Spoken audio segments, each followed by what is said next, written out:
नमस्कार। आप लोग देखना शुरू कर चुके हैं यूकेसी न्यूज़ का एक खास कार्यक्रम जिसका नाम है खुली वार्ता। खुली वार्ता में आज मैं मौजूद हूँ फर्रुखाबाद, जिसे अपरा काशी के नाम से जाना जाता है। माँ गंगा का पावन तट है और यहीं पर एक स्थित है आश्रम जिसका नाम है दुर्वासा ऋषि आश्रम। आज उसी आश्रम के जाने माने एक संत महंत श्री ईश्वरदास ब्रह्मचारी जी महाराज हमारे साथ मौजूद हैं। आज उनसे हम कई चीज़ों पर खुली वार्ता करेंगे, कई आध्यात्मिक चीज़ों को जानेंगे और जानेंगे कि जो हमारे पूर्वज हमें संत गुरुओं का सम्मान का पाठ पढ़ाते चले आए हैं, उन चीज़ों को लेकर भी और आज के संस्कारों के दौर और उन ज़माने के संस्कारों के दौर में हम आज बातचीत करेंगे। तो हमारे साथ बातचीत के लिए मुखातिब हैं सीधे महंत श्री ईश्वरदास ब्रह्मचारी जी महाराज, जो कि फर्रुखाबाद में दुर्वासा ऋषि आश्रम के महंत हैं। सबसे पहले महाराज जी आपको सीताराम। श्री सीताराम।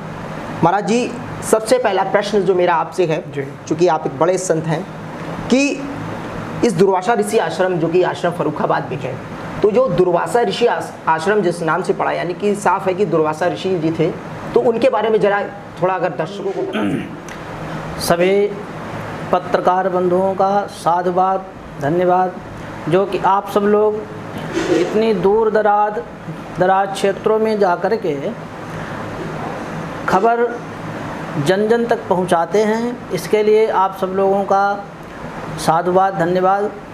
और जो आपने कहा कि आप बहुत बड़े संत हैं, तो संत तो हम बहुत बड़े नहीं, हम तो छोटे से महात्मा हैं, राम राम कर रहे हैं सूफी। परम पूज्य अनंत श्री विभूषित श्री दुर्वासा जी महाराज, जिनके नाम से यह पावन आश्रम माँ भागीरथी गंगा के तट पर पूज्य महाराज श्री का जो दुर्वासा नाम है, ये उनको उपाधि दी थी संतों ने जी। कुछ क्रोध करते थे, पहले के पुराने महात्मा प्रायः ऐसे ही होते थे जी। वो संसार हमसे चिपके न, इसलिए क्रोध करते थे। ऐसे संतों का क्रोध भी कल्याणकारी होता है। इतिहास साक्षी है, जब जब किसी संत ने किसी को श्राप दिया होगा तो वह श्राप भी वरदान सिद्ध हुआ। तो परम पूज्य महाराज श्री का नाम अनंत श्री विभूषित श्री भगवत दास जी महाराज नाम था।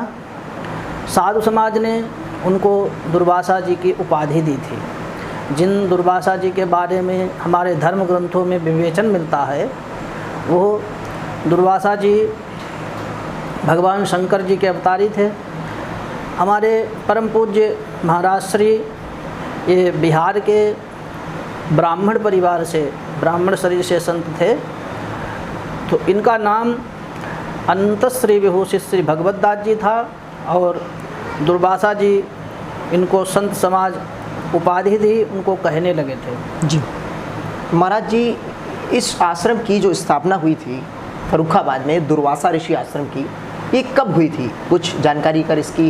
ये स्थापना आश्रम की आज से सैकड़ों वर्ष पूर्व परम पूज्य श्री महाराज जी अनंत श्री विभूषित श्री, जिनको दुर्वासा जी के नाम से जानते हैं, यहाँ जब पुल भी नहीं बना था, उससे पहले महाराज श्री यहाँ जंगल में गंगा के किनारे, यहाँ पे एक टापू था, टापू पर बैठ गए थे। महाराज श्री अपने जीवन काल में कभी उन्होंने झोपड़ी नहीं बनाई, झोपड़ी में नहीं रहे जी। वो सदैव आकाश के नीचे रहे, वृक्ष के नीचे रहे।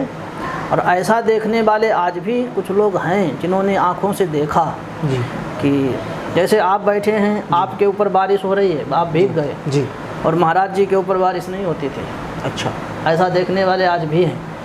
पूज्य महाराज श्री का निर्वाण तिथि जो है 1979 में महाराज जी का जो है शरीर पूरा हुआ था, निर्वाण तिथि है। तो ऐसा देखने वाले आज हैं जी, जिन्होंने बताया कि महाराज श्री आजीवन कभी किसी झोपड़ी में नहीं रहे, किसी मकान में नहीं रहे, खुले आकाश के नीचे रहते थे। कभी उन्होंने कोई वस्त्र, सर्दी गर्मी कभी वस्त्र नहीं धारण किया, केला की लंगोटी लगाते थे। परम वीतराग तपस्वी, जैसा कि पहले विवेचन मिलता है, प्राचीन जो ऋषि परंपरा, वो ऋषि परंपरा का विधिवत पालन उनके जीवन में था जी। महाराज जी, आपसे जुड़ा हुआ ये प्रश्न है कि आपने जब ब्रह्मचर्य जीवन की शुरुआत की थी, कब की थी और कैसे हुआ था, ये दृष्टांत अगर हमारे दर्शकों को आप बता सकें। ये पूर्व प्रारब्ध होता है जी। और इसमें परम हेतु संत सद्गुरु की कृपा है। बिना संत सद्गुरु की कृपा के संत हो पाना संभव नहीं है। जैसे कि कोई सैनिक बनना चाहे और वो बनना तो सैनिक चाहता है, लेकिन जूते चप्पल की दुकान पे वो नौकरी करे, तो क्या वो सैनिक बन सकता है? नहीं बन सकता। यहाँ तक कि जो सैनिक होते हैं, जो अधिकारी, उनके जूतों की ठोकर खा करके कोई सैनिक बन पाता है जी। ऐसे ही संत सद्गुरु की चरण शरण में पहले प्राचीन महात्मा कहते थे, हमारे पुराने संत जी। 12 साल रहे साधु की टोली, तब आवे एक ठिठोली। जी। तब साधु की एक मुस्कान उसकी जो है समझ सकता है। जो जब 12 वर्ष तक संतों के सानिध्य में चरण शरण में रहे, तो संत सद्गुरु की कृपा ही इसमें प्रथम हेतु है। वही जो है उन्होंने कृपा की, इस दास को अपना लिया। यद्यपि दास में पात्रता तो नहीं थी। लगभग 12-13 वर्ष की आयु से दास इस मार्ग में कदम रखा है। और जब हमारे राम पूज्य महाराज श्री की चरण शरण में आए थे, तो उस समय महाराज श्री ने एक सूत्र हमें दिया था जी। बोले, इस सूत्र का यदि जीवन में पालन कर सको तो महात्मा बनना, जी। नहीं तो घर में रह कर के राम राम करो। जी। तो हमने कहा, महाराज जी हमारे में तो सामर्थ्य नहीं है, लेकिन आपकी कृपा के ऊपर हमें पूर्ण विश्वास है। जी। ये शब्द हमें आज भी ध्यान है। तो महाराज जी ने एक वैराग्य के लिए एक सूत्र दिया। जी। बोले, इतना उत्कट वैराग्य हो कि घर मसान परिजन जन भूता, सुत हित मीत मनहु जमदूता।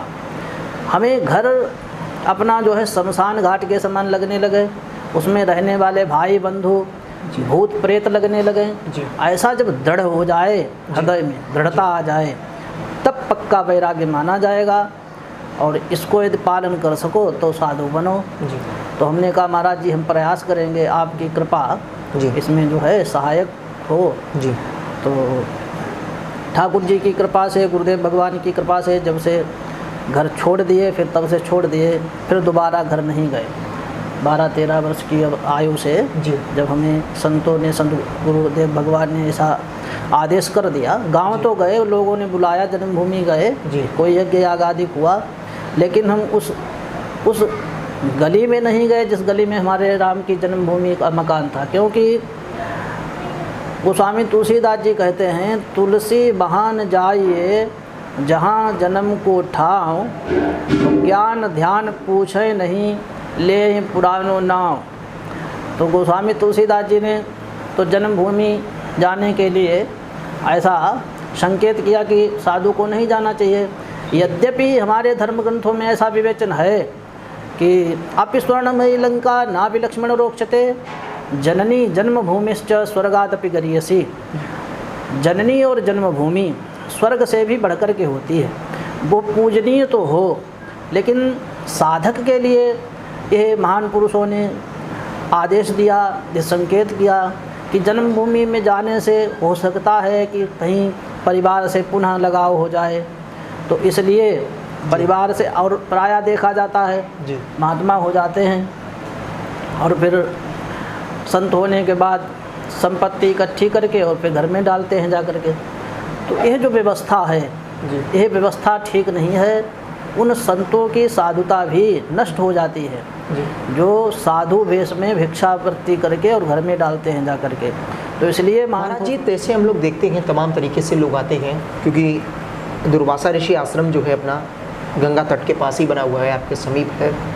कई श्रद्धालु आते हैं, गंगा स्नान करते हैं, तो मैं देखता हूँ कि गंगा में जाकर अपनी बाइकें धोने लगते हैं, शैम्पू से धुलते हैं उसको, खुद भी कर कोई लोग नहाते हैं तो कपड़े का जो पानी का निचोड़ होता है उसको धुलने के बाद उसी में निचोड़ देते हैं। तो एक शुद्धिकरण का क्या है कि किस तरीके से गंगा स्नान जो होता है, क्या उसका रूप होता है, किस तरीके से चलन होता है कि किस तरीके से हमको गंगा स्नान करना चाहिए, और क्या ये ठीक है कि कई लोग आते हैं बाइकों को धुलते हैं कपड़ों को निचोड़ते हैं क्योंकि गंगा माँ को पवित्र माना गया है, इसके बारे में आप क्या कहेंगे? देखो, जो लोग ऐसा करते हैं यह दुष्कर्म एक तरीके से है। कर्म, अकर्म और विकर्म। गंगा हमारी माँ है। प्राचीन कुछ महात्मा जैसे हमारे परम पूज्य अनंत श्री विभूषित श्री दुर्वासा जी महाराज, वो कभी गंगा मैया के अंदर प्रवेश नहीं किए जी। अच्छा। उनका अपना ये भाव था कि ये हमारी माँ हैं, इनके सिर पे हम पैर थोड़े ही रख सकते हैं जी। तो स्नान करने नहीं गए। कभी जाते थे, दूर से दंडवत प्रणाम करते थे, चले आते थे। यहाँ पर एक कुआं है, कुएं पर जो है पूज्य महाराज जी ठंडी के समय में भी 108 कमंडल से स्नान करते थे, ठंडी के समय में भी, लेकिन गंगा जी में नहीं जाते थे। खैर, उतना तो आज के समय में हम लोग पालन नहीं कर सकते हैं जी, लेकिन आज भी श्रद्धालु जो गंगा मैया के प्रति समर्पित हैं वो गंगा स्नान करने से पहले घर में स्नान करके आते हैं, अथवा कहीं नल पर स्नान कर लें, उसके बाद में हम गंगा जी में स्नान करें, ऐसा विधान है जी। और जो लोग गंगा जी में गाड़ी धुलना, गंगा जी में गंदगी करना, जी जी, ये सब करते हैं, ये तो एक बहुत बड़ा अपराध है। इससे बड़ा और कोई अपराध है ही नहीं, क्योंकि सर्व तीर्थमयी गंगा, गंगा सारे तीर्थों में सबसे बड़ा तीर्थ, कलयुग का तीर्थ माँ गंगा है जी। और इनको दूषित करना ये बहुत बड़ा अपराध है। सरकार भी, हमारे माननीय प्रधानमंत्री श्री नरेंद्र मोदी जी गंगा को अविरल, गंगा को निर्मल बनाने के लिए कितना प्रयास कर रहे हैं, कितना प्रयास हुआ, कितना अरबों खरबों रुपया खर्च हुआ गंगा को पवित्र करने के लिए। तो जब सरकार प्रयास कर रही है तो हम लोगों को भी चाहिए, हम लोगों का परम कर्तव्य है कि हम सरकार के उसमें सहयोग करें और हम गंगा जी को जो है परम पवित्र रखें। गंगा जी में किसी प्रकार की गंदगी न करें, गाड़ी धुलना, कुछ लोग पान पुड़िया खा करके वहीं थूक देते हैं जी जी, दोना पत्तल डालना आदि जो गंदगी कर रहे हैं बहुत बड़ा अपराध है। यहाँ तक हमारे धर्म ग्रंथों में लिखा गया, ऋषियों ने कहा, अन्य क्षेत्रे कृतं पापम तीर्थ क्षेत्रम विनश्यति। हम कहीं से पाप करके आए और तीर्थ में गंगा के किनारे पहुँच गए तो वो पाप हमारा कट जाता है, नष्ट हो जाता है जी। लेकिन तीर्थ क्षेत्र कृतं पापम वज्रलेपो भविष्यति। तीर्थ में किया हुआ पाप, गंगा के किनारे किया हुआ पाप, ये वज्र के सदृश हो जाता है, ये कभी नष्ट होता नहीं है। तो सभी सज्जनों से, सभी जनता जनार्दन से हमारा एक अनुरोध है, हमारी प्रार्थना है कि गंगा स्नान करें, गंगा के तट को नहीं कहना चाहिए साधु हो करके, लेकिन फिर भी जब वर्तमान स्थिति देखते हैं तो फिर हमें कहना पड़ेगा कि इसको पिकनिक पॉइंट ना बनाएं। जी जी, गंगा में श्रद्धापूर्वक आकर के स्नान करें तो हमारा पाप नष्ट हो जाएगा, हम पवित्र हो जाएंगे, उसको जो है पवित्र रखें। महाराज जी, आपने एक पिकनिक पॉइंट की बात कही है तो यहाँ से एक प्रश्न उठना एक लाजमी हो गया है कि आज का जो संस्कारों का दौर है, आप चूँकि संत हैं, आपसे ये प्रश्न भी अमूमन पूछना चाहिए लोगों को कि मैं देखता हूँ कई तरीके के लोग यहाँ पर आते हैं, युवा आते हैं और माँ गंगा में स्नान कर, मतलब उनके साथ अटखेलियाँ करके उस वीडियो को शूट करके फिर उस चीज़ को सोशल मीडिया पर डालते हैं ताकि वो वायरल हो और उनको लाइक्स मिले, कमेंट्स मिले।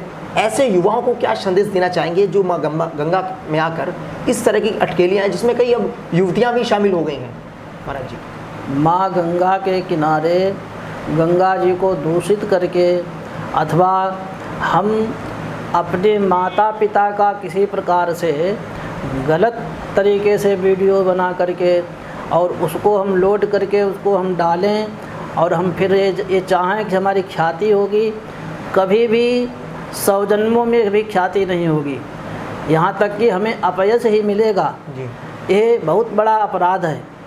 हाँ, माँ गंगा से हम प्रार्थना करें, ऐसे ही पुत्र अपने माता पिता से प्रार्थना करें, वीडियो मत डालें, तब जो ख्याति प्राप्त होगी। जैसे गणेश जी प्रथम पूजनीय हुए। क्यों? क्योंकि उन्होंने अपने माता पिता के प्रति जो समर्पण दिखाया। जी। आप लोगों ने खूब कथा सुनी ही होगी। जी जी बिल्कुल। पृथ्वी की परिक्रमा करनी थी तो उन्होंने माता पिता कार्तिकेय जी और गणेश जी में ये शर्त रखी गई थी। ये एक तरीके से प्रतियोगिता थी। तो कार्तिकेय जी का तो जो वाहन है मोर है। जी जी। और गणेश जी का वाहन चूहा। जी जी। वो बेचारे एक तो वो खुद भी मोटे मोटे तगड़े खूब, तो कैसे जो है कर सकते परिक्रमा। तो गणेश जी ने अपने माता पिता की परिक्रमा कर ली। जी जी। और आ गए। तो माता पिता की जो परिक्रमा की, उसके कारण गणेश जी पूरी सृष्टि में प्रथम पूजनीय हुए। उनकी ख्याति दिग दिगांतर तक फैल गई। ऐसे ही पुत्र अपने माता पिता, गंगा हमारी माँ हैं, इनका वीडियो इसलिए हम न डालें कि हमें लोग खूब व्यू मिले, हमें ज़्यादा जो है ख्याति मिले। जी। निश्चित है कि उनको अपयश ही मिलेगा, क्योंकि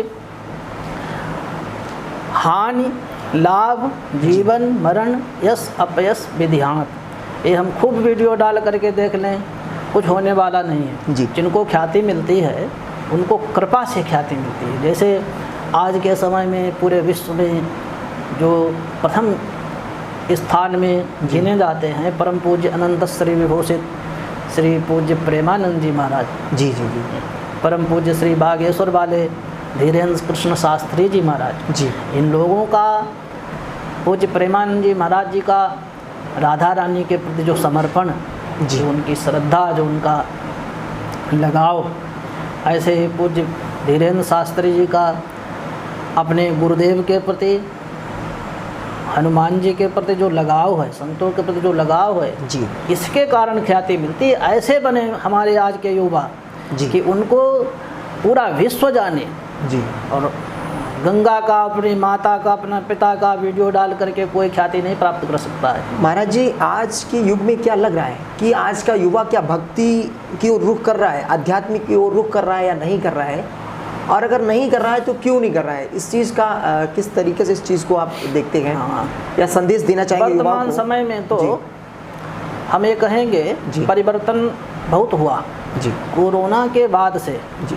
कोरोना के पहले तो नास्तिकता बहुत बड़ी थी जी। हम भारतीय, जो कि भगवान के सबसे निकट कोई है तो हम भारतीय हैं पूरे विश्व में। पहले जो विश्व का नक्शा होता था वो, उसमें भारत का जो नक्शा होता था वो हृदय के जैसा होता था, जिसकी आकृति हृदय की जैसी होती थी, ऐसा दास ने सुना। और परमात्मा कहाँ विराजमान होते हैं? गीता में भगवान ने कहा ईश्वर सर्वभूतानां हृदय से अर्जुन तिष्ठति। हृदय देश में ही परमात्मा का वास होता है। इसीलिए जितने भी भगवान के अवतार हुए, 24वां अवतार भी भारत में ही होगा। और अभी तक जो अवतार हुए वो भारत में ही हुए, और विशेष करके यूपी में जी। सारे अवतार जो है वो सब यूपी में ही हुए जी। तो भारत देश इतना भगवान का घर है और भगवान के इतने सन्निकट हम लोग हैं। तो यहाँ तो हम लोगों को जो संस्कार हैं वो पैतृक संस्कार हमको मिले और मिल रहे हैं। जी। हमारी निवेदन हमारा युवा पीढ़ी से जी कि हमारे जो आध्यात्मिक संस्कार हैं हम उनको खोवें नहीं। हम अपनी जो हमारी पहचान है वो हम अपनी पहचान अपनी बरकरार रखें। आज का युवा खैर जैसे अनंत श्री विभूषित श्री प्रेमानंद जी महाराज जी से बहुत प्रभावी है। आज की युवा पीढ़ी धीरेन्द्र शास्त्री जी से बहुत प्रभावी है जी। जैसे अनिरुद्धाचार्य जी से बहुत प्रभावी है जी। तो झुकाव तो हो रहा है जी जी। लेकिन जैसे हमारे जो दुर्व्यसन हैं हम उन दुर्व्यसनों को न छोड़ करके और हम सत्संग करें तो सत्संग का उतना लाभ नहीं होगा। हम दुर्व्यसनों को छोड़ करके सत्संग जब करेंगे तब फिर हमारे में जो संस्कार जागृत होंगे वो हमारे संस्कार पूरे विश्व को पवित्र करेंगे जी।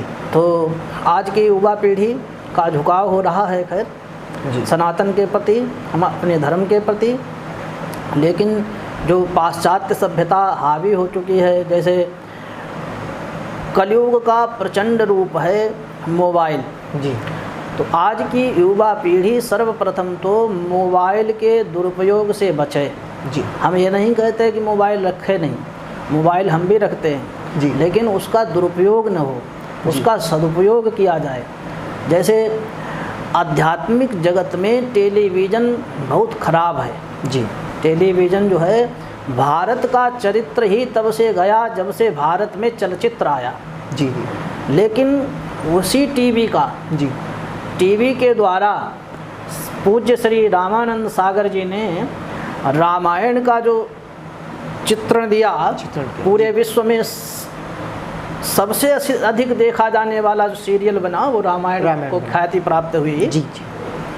तो ऐसे ही मोबाइल के द्वारा हम अपना व्यापार करें, नौकरी करें, अच्छी बात है जी। लेकिन उसका हम दुरुपयोग न करें। दुरुपयोग यही है कि अधिकाधिक समय मोबाइल में ही लगा रहता है आज का युवा वर्ग। उसके द्वारा जो दुष्कृत्य, दुष्प्रचार जो दिखाया जा रहा है, जो परोसा जा रहा है, उससे हम बचें। जी। इसको हम ये कहेंगे कि ये शुक्राचार्य की शिक्षा है। जी। जी। ये जो शुक्राचार्य, शुक्र नीति एक तरीक़ा से जी। जो पाश्चात्य सभ्यता है, ये शुक्राचार्य की शिक्षा है, इससे हम बचें। महाराज जी, आपने नाम लिया बागेश्वर धाम सरकार का। कहा जाता है कि ईश्वरदास ब्रह्मचारी जी महाराज का उनसे अच्छा मेल मिलाप है, एक अच्छी मित्रता है। कैसे संपर्क हुआ, कैसे मिलने भी जाते हैं समय समय पर? अभी हाल ही में आप उनके जन्म दिवस पर बधाइयाँ भी देने गए थे। कैसे सिलसिला शुरू हो गया उनसे मिलने का? पूज्य बागेश्वर धाम वाले महाराज श्री जी, यद्यपि दास को तो कोई नहीं जानता था, छोटे से महात्मा हैं। ये उनकी ही विशेषता है, उनकी ही योग्यता है कि वो संतों के प्रति इतना लगाव रखते हैं। सर्वप्रथम दास को भिंड में एक हनुमान जी का बहुत अच्छा आश्रम है जी, ददरौआ वाले महाराज जी, उनका नाम है दर्द हरौआ। दर्द हरौआ, हाँ, जो डॉक्टर को हरने वाले, हाँ, दर्द को हरने वाले। जी जी, ये भिंड के पास में है जी, ददरौआ सरकार। तो वो महाराज श्री हमारे परिचित थे पहले से। वहाँ पूज्य महाराज जी का, धीरेन्द्र शास्त्री जी का 2-3 वर्ष पूर्व कार्यक्रम हुआ था, तो महाराज जी ने हमें बुलाया था जी। तो वहाँ के वीडियो आज भी पड़े हैं मंच पर। जी जी। तो पूज्य महाराज जी ने हमारा परिचय धीरेन्द्र शास्त्री जी से कराया था। उसके बाद में वहाँ परिचय हुआ तो महाराज जी ने फिर धाम पर भी हमें बुलाया जी। तो वहाँ तो फिर कई बार आज तो मतलब जाते हैं। जी जी जी। तो महाराज जी सैकड़ों महात्मा जी और भक्त वृंद बैठे होते हैं। तो महाराज जी अकेले अभी हमको ऐसे पकड़ करके हाथ अंदर ले गए जी, कमरे में एक पे एक बैठ करके उनसे चर्चा हुई। जी जी जी। और उसके बाद में वो किसी से मिले। अच्छा। तो ये महाराज जी की जी मतलब उनकी ही विशेषता है कि हमारे जैसे संतों से मिल लेते हैं। वैसे हमारे में इतनी कोई योग्यता नहीं है। जी। ऐसा अमूमन प्रश्न है क्योंकि संस्कृत भाषा से ये जुड़ा हुआ शब्द है सरस्वती शिशु विद्या मंदिर जी, जो आज की डेट में जैसे कि कहीं ना कहीं कहा जा रहा है कि ये जो सरस्वती शिशु विद्या मंदिर, जिनमें हमेशा संस्कार सिखाए जाते थे, संस्कृत की अच्छी भाषा सिखाई जाती थी। चूँकि मैं भी एक सरस्वती शिशु विद्या मंदिर का छात्र रहा हूँ, तो ये सवाल पूछना मेरा आपसे थोड़ा है कि क्या लग रहा है कि इस दौर में कहीं ना कहीं सरस्वती शिशु विद्या मंदिर जो है उनका अस्तित्व धीरे धीरे समापन की ओर है। अब धीरे धीरे लग रहा है कि कहीं कहीं पर हम देख रहे हैं बंद पड़े हुए हैं विद्यालय। इस जरिए से क्या कहेंगे जहाँ पर संस्कार सिखाए जाते थे? सनातन धर्म के लिए जी पतन का कारण रहा। यद्यपि सनातन धर्म कभी नष्ट नहीं होता, क्योंकि वो सनातन है इसीलिए कि सदैव था, है और रहेगा जी। हाँ, धर्म का ह्रास होता है, धर्म कभी नष्ट नहीं होता है। तो कभी तो दैत्य हावी हो जाते हैं, देवासुर संग्राम चलता रहता है, कभी देवता हावी हो जाते हैं जी जी। लेकिन सनातन धर्म का पतन का कारण ही ये रहा कि गुरुकुल हमारे जो थे जी जी, वो गुरुकुल ख़त्म होते गए। और इसमें मेन जो कारण रहा। जी। वो अभी तक जो पूर्ववर्ती सरकारें रहीं, जी। उन सरकारों में जो विधर्मी जी। शिक्षा मंत्री रहे, जी। और जब विधर्मी शिक्षा मंत्री होगा तो फिर वो अपनी तरह से शिक्षा परोसेगा, वैसा ही पाठ्यक्रम होगा। पहले कितने अच्छे अच्छे पाठ चलते थे। जी। जी। गुरु भक्त, गौ भक्त, जी। मातृप्रीत भक्त, जी। वीर अभिमन्यु, ये जो सामाजिक, ये नैतिक शिक्षा जो पढ़ाई जाती थी। जी। तो गुरुकुल इस बीच में नष्ट हुए, गुरुकुलों पर ध्यान देने वाला कोई नहीं हुआ। जी। और मदरसे बढ़ते गए, एक एक गांव में 4-4 मदरसे हो गए। गुरुकुल जहां हमारे प्रत्येक गांव-गांव गुरुकुल थे, वो गुरुकुल नष्ट हो गए। आज के समय में तो हो सकता है कि ज़िले पर भी कोई गुरुकुल न हो। जी। तो जब ऐसी स्थिति बनी, सरस्वती शिशु मंदिर बंद हो गए, विद्या मंदिर बंद हो गए, तो यह सनातन धर्म में जो संस्कार हैं, संस्कारों को सिखाने के लिए एक तरीके से देखा जाए तो यूनिवर्सिटियाँ थी। जी। जी। वो जब बंद हो गई तो सनातन धर्म में आज की जो युवा पीढ़ी, उनमें संस्कार फिर कहाँ से आए। जी। तो वर्तमान में हमारे उत्तर प्रदेश के यशस्वी माननीय मुख्यमंत्री जी, जी। श्री योगी आदित्यनाथ जी महाराज इसके ऊपर बहुत अच्छा फोकस कर रहे हैं। उन्होंने ऐसा आदेश भी जारी किया है कि प्रत्येक ज़िले में एक गुरुकुल खोला जाएगा। जी। और उसमें कई एक गुरुकुल खुल चुके हैं। जी। जी। तो भविष्य में ऐसा जो है प्रयास हो रहा है कि पुनः हम अपनी संस्कृति को, संस्कारों को प्राप्त करने के लिए जगह जगह गुरुकुल खुलेंगे और गुरुकुलों से हम पुनः अपने संस्कार को प्राप्त करेंगे। जी। महाराज जी, एक प्रश्न है कि फर्रुखाबाद, मैंने सुना है, जब रिसर्च किया आपके बारे में तो मैंने सुना है, रिसर्च में देखा भी कि आपने फर्रुखाबाद का नाम बदलने का भी जिक्र किया है। तो अगर फर्रुखाबाद का नाम बदला जाता है तो आपके विचारों से फर्रुखाबाद का नाम क्या होना चाहिए, क्यों बदलना चाहिए? ये फर्रुखाबाद क्षेत्र का दुर्भाग्य और हम लोगों का दुर्भाग्य जो कि इसको यह नाम मिला। जी। मुग़ल कालीन समय में, उस समय में मुग़ल कालीन समय था, राजा अपने अनुसार शासक, मुग़ल शासक थे, उन्होंने अपने अनुसार रखे, जबकि यह परम पावन धरा, जी, यहाँ पर पांडवों की विचरण स्थली, जी, पांडवों की ये भूमि है। जैसे आप लोग सुनते होंगे, जी, यहाँ से 20 किलोमीटर उत्तर की तरफ एक गांव है चक्राछा, ऐसा दास ने सुना। जी, वो एक चक्रा नाम की नगरी थी, जहाँ पांडव अज्ञातवास में एक ब्राह्मण के यहाँ रहे थे। जी। और एक बकासुर नाम का आपने दैत्य सुना होगा, जो कि एक छकड़ा, एक गाड़ी भर सामान खाद्य पदार्थ खा लेता था, और एक व्यक्ति जो लाता था वो एक समझौता हुआ था, समझौते के तौर पर जी, कि हम उपद्रव नहीं करेंगे, और एक गाड़ी सामान और एक व्यक्ति प्रत्येक घर से आए जी, उसको हम खा लेंगे। तो उस समय में उसी परिवार का नंबर था जिस ब्राह्मण के यहाँ पांडव अज्ञातवास में रुके थे। जी। तो मैया कुंती ने जब चीख पुकार सुनी, ब्राह्मण परिवार सब रोने लगा कि आज नंबर है।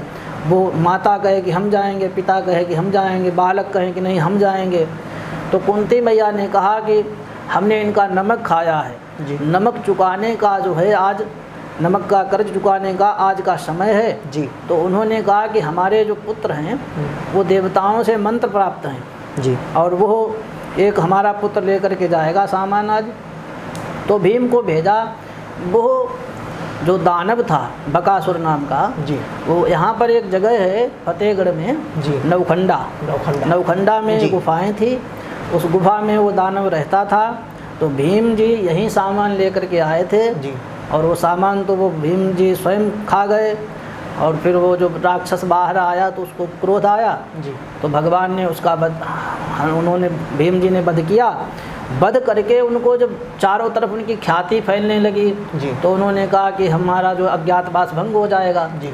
तो फिर वो वहाँ से रात्रि में निकल लिए पैदल, जी, यहाँ से आकर के शहर में पांडेश्वर नाथ जो शिवालय है, जी, जी, जी, तो पांडेश्वर नाथ की स्थापना पांडवों ने ही की, इसीलिए उसका नाम पांडेश्वरनाथ पड़ा जी। और पास में ही गुड़गांव देवी है, गुड़गांव देवी जो मंदिर, जिन देवी की जी। स्थापना गुरु द्रोणाचार्य ने की थी। द्रोणाचार्य जी ने हाँ। की थी। जी और उसके पास में ही जी जो पांचाली द्रौपदी जी की प्राकट्य वेदी जी। काम्पिल्य नगरी, काम्पिल्य नगरी, हाँ, वो भी ऐतिहासिक, वहाँ वो वेदी आज भी है जिससे प्राकट्य हुआ था द्रौपदी जी का। जी तो बहुत अच्छा सौभाग्य रहेगा हम लोगों का भी और फर्रुखाबाद क्षेत्र का जी कि फर्रुखाबाद का नाम बदल करके पांचाल नगर हो जाए, जी भीष्म नगर हो जाए, जी विराट नगर हो जाए। हमारे जो जी जी जी प्राचीन जो नाम थे, जी जो हमारी प्राचीन जो हमारी पहचान थी,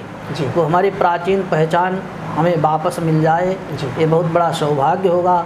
तो इनमें अपने राम का तो बहुत मतलब छोटा सा विचार है जी कि घटिया घाट का नाम बदल करके पांचाल घाट हो गया जी और फर्रुखाबाद का नाम बदल करके पांचाल नगर हो जाए। जी जी जी। तो ये बहुत अच्छा अच्छा है। महाराज जी, गंगा दशहरा होता है जी। गंगा दशहरा, जब कहा जाता है कि जब माँ गंगा जी। पृथ्वी पर अवतरित हुई थी तब से ये गंगा दशहरा मनाया जाता है। गंगा दशहरा पर कम शब्दों में आप बता दें कि क्या क्या दान पुण्य करना चाहिए लोगों को, इस माध्यम से पता लग जाए कि गंगा दशहरा पर अगर क्या दान पुण्य लाभ जैसे मिल सकता है, किस गंगा तरीके से? दशहरा पे